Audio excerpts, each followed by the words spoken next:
Hello, hello. My name is Shaniqua James, and I am the Program Director for Gilda's Club Twin Cities, located in Minnesota. And I will be presenting today our Building Capacity Grant poster presentation. So I will be utilizing the little laser pointer. If you can see that. I'll move it around a little bit just so you guys are aware. And then I also do have more than one screen, so if I'm not staring really awkwardly like at the camera, that is the reason why. But I do want to start with the background right here, just about why GCTC sort of requested the Building Capacity Grant. I will preface this with I and also our executive director, Catherine Todd, both started in June of this year. And so before our predecessors are actually the ones who requested this grant, which we are eternally grateful for because it's so needed. But just starting with the background information. So a part of GCTC's strategic plan is actually, we have a pillar called the idea pillar, right? And so what it means is that we want to be able to increase our diversity, equity, inclusion, within the Twin Cities area and the cancer community that we serve. So our strategy in doing that is just to be able to ensure that organizationally we are diverse, right? Like that we do have a diverse staff between our board and the people working within the Gilda's GCTC. And then also making sure that our services are equitable so that people have access to those, right? And so that we can say things like rural areas, right? Or demographics that have been historically sort of underserved.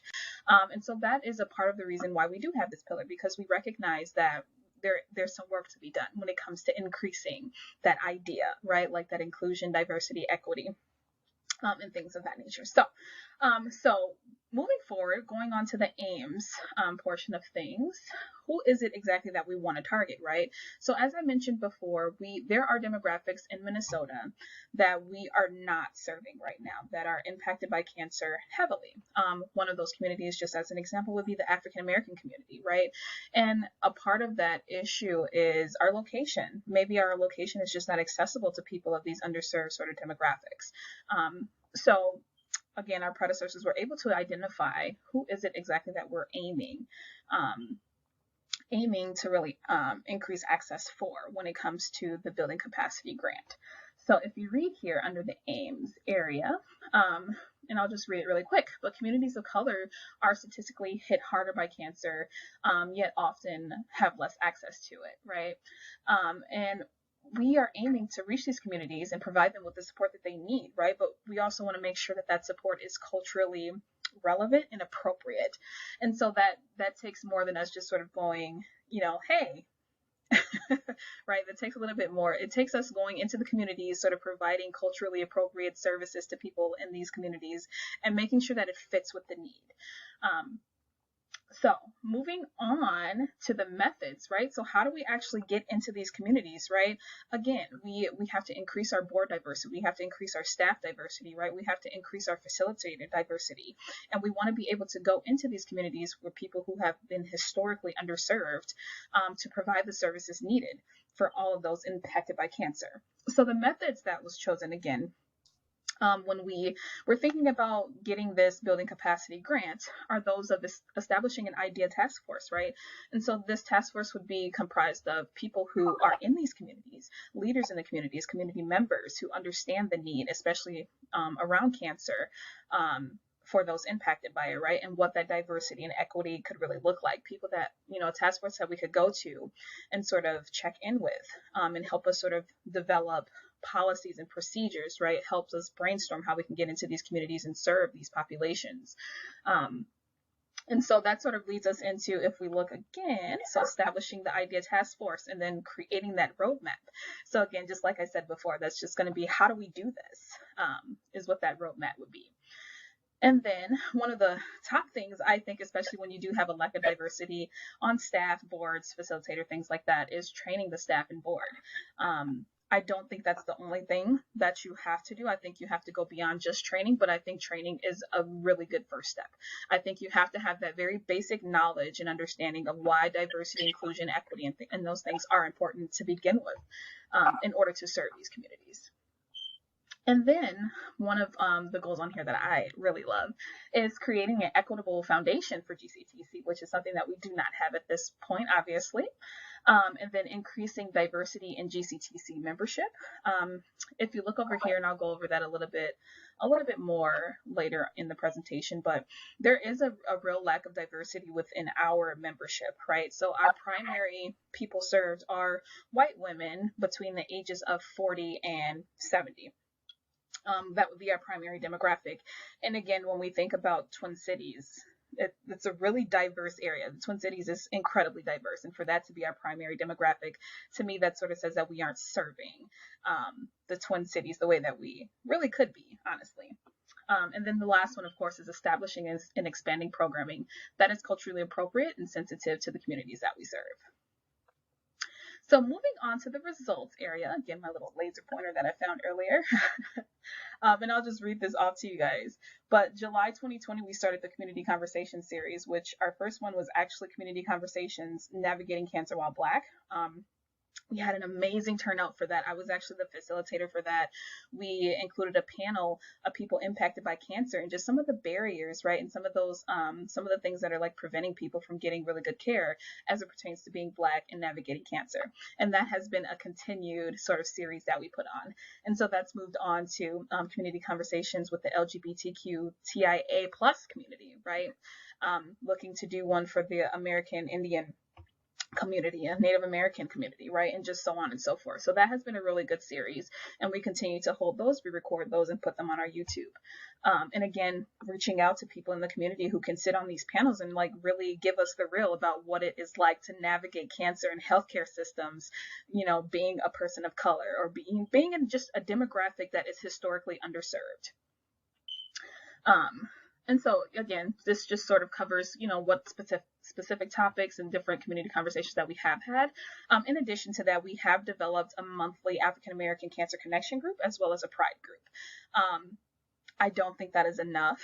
I do think that there is still a lot of work that we can do when it comes to our idea pillar, but we are just at the beginning. So evaluation. So going back to this little figure here, I sort of compiled a little figure about what does our diversity even look like. So this large area here, and this does exclude, I should preface this does exclude anyone who identifies as white. So this is Hispanic people that GCTC have served. This is African American, this is Native American, and then this is Asian Pacific Islander. And these are people who have disclosed their ethnicities to us. But evaluation, so I'll just read these off too. So staff diversity, including facilitators and program volunteers, we have been looking, right? Like we actively seek out diverse presenters, whether it be age, whether it be, you know, race, ethnicity. We want to make sure that we are covering, you know, what that idea pillar sort of stands for. We don't want to have it just be one demographic all the time. And then board diversity, right? We are still in the process of recruiting and interviewing people for our board who, again, fit with what the Twin Cities really is supposed to look like, right? Who can sort of fit within that, being very diverse. And then, of course, outreach for specific populations. We have a plan for that, right? It just has not been implemented. So when I say that we still have a little bit of ways to go, that's what I mean. Like there's still a lot of work that can be done within GCTC. And then, of course, diversifying the people that we serve. Like I stated before, our primary demographic does not fit, you know, what we would consider diverse. So continuing to do the work around that. And then, of course, like retention of members. And that as well. So the implications and conclusions. So what I can sort of reveal to you all is that our location was without a program director and executive director since the top of the year. So that was like months without it. So and then on top of that, COVID and shutdown. So there wasn't really a huge push for going forward with the idea pillar. If I'm being completely transparent. But now that those roles have been filled by myself and Catherine Todd, that's one of our top priorities. We want to be able to expand GCTC and make sure that we are covering our bases when it comes to diversity and equity and inclusion and all of those things. So we just outlined some next steps that we want to be able to complete. Again, COVID has really impacted our ability to like really step in and use the methods that we have established already. But it is our plan to do that moving forward, right? So, a part of that, again, is establishing that task force. That's one of the things I've been tasked with that I'm actually planning on doing really soon here. so that we can begin the process of looking like policies, procedures, getting into these communities and getting culturally appropriate programming out into the communities, right? Because I also think that our location is a bit of a barrier, because we are not on like a public transportation line that's easily accessible, things like that. And that's, those are just some of the things that we have to think about when it comes to equity and access. So again, and I've already stated this, so examine the current Gilda Twin Cities policies and practices.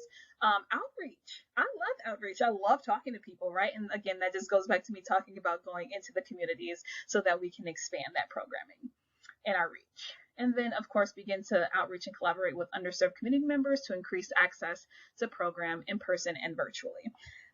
So up to this point, this is where we are thus far. So sometimes it feels like we're at the beginning, but I can honestly say that GCTC is in a really unique position, and we're really excited to be able to continue to expand on the mission of giving people who, again, are underserved in the cancer community access to these things. And I think the virtual world has really done us a favor in being able to do that. So I am excited. I know that Catherine is excited. I know that our staff is super excited.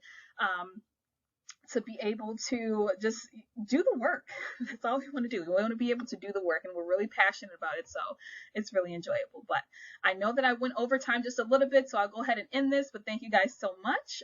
If you have any questions, feel free to email me or whatever this is going to look like, but thank you.